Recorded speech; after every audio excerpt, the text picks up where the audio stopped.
today we have some important updates regarding the Affordable Care Act, ACA's affordability threshold for the upcoming 2024 plan year.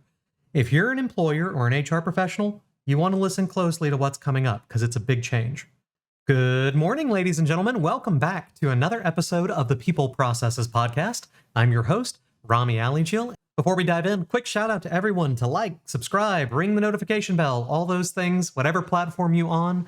As always, we aim to keep you ahead of the curve. All right. The IRS has just dropped an announcement that holds significant implications for employers and employees alike.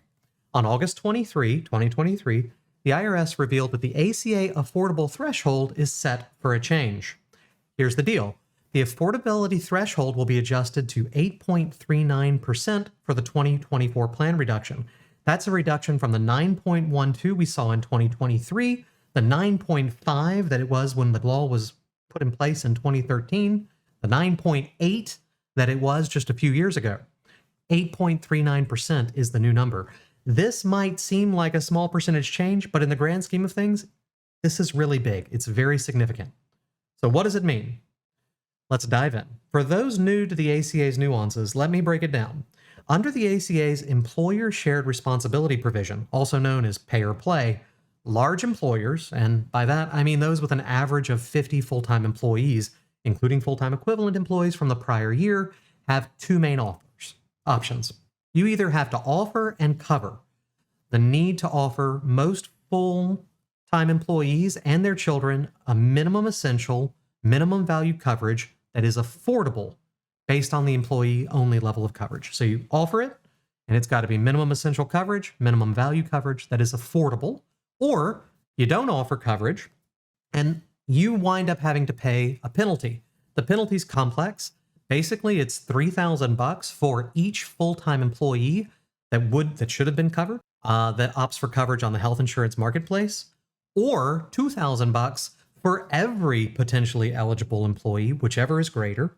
And this is not a business expense. It comes out of your profit. It is not a tax-deductible expense.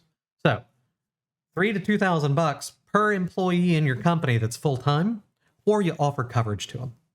That coverage, minimum essential, minimum value, and affordable. All right. The new threshold set at 8.39%.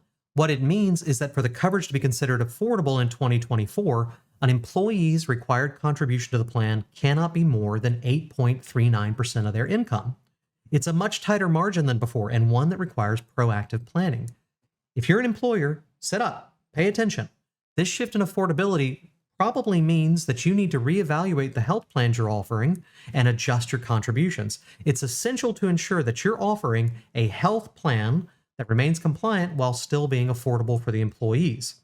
So, 8.39%. What does that mean? If an employee who's full-time makes $1,000 a month gross, that would be a relatively low earner, like $7 an hour, $7.25 an hour, you cannot charge them more than 8.39%, $83.90 a month for affordable, minimum essential, minimum value coverage. If they make $15 an hour, there's approximately 160 hours in a month, right? We're talking, what, $1,600 plus $800, $2,400 a month. 8.39% of that, $200 a month, is the max you can charge for your health insurance for employee-only coverage.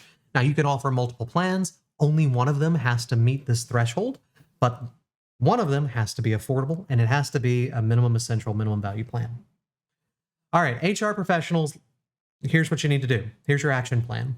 Initiate discussions with your benefits brokers to advise, to understand the implications and adjustments required for your organization. Once you've got a plan, you need to educate and inform your employees. They're going to have questions. Ensure clear communication channels to update them about any changes in their coverage or contributions. And then review your existing plans, pricing, employer contributions. Make sure they're aligned with that new threshold to stay compliant and avoid these hefty IRS penalties. I have clients where if they're marked as not compliant under this, we're talking $600,000-$700,000 in penalties just for one plan year. By the way, the penalties are by month. So if this is something where, hey, I don't get this fixed until March, well, guess what? You're going to owe $2,000 per full-time employee split out over the year, right? So 2,000 divided by 12 times January, February, March, whenever you get it fixed. Changes like these underline the importance of staying updated, proactive, and always being ready to pivot when it comes to benefits. The ACA's main goal remains to make healthcare accessible and affordable.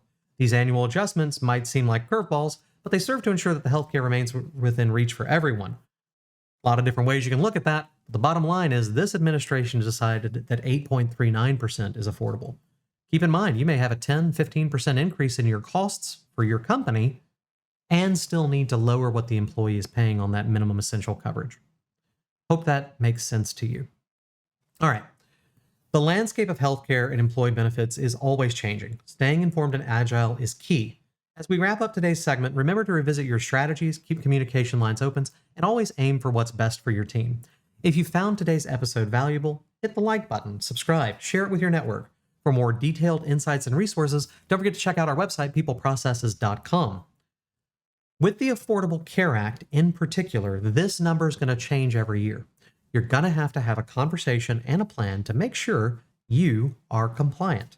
So take the time. If you don't have a good benefits broker and you need help, again, reach out, peopleprocesses.com. We can help you structure all of these things. If you have any questions, ask them in the comments below. I'd love to help. Until next time, this is Rami Alijil. Thank you for tuning in. Now it's time for you to go out there, have a great day, and get your work done.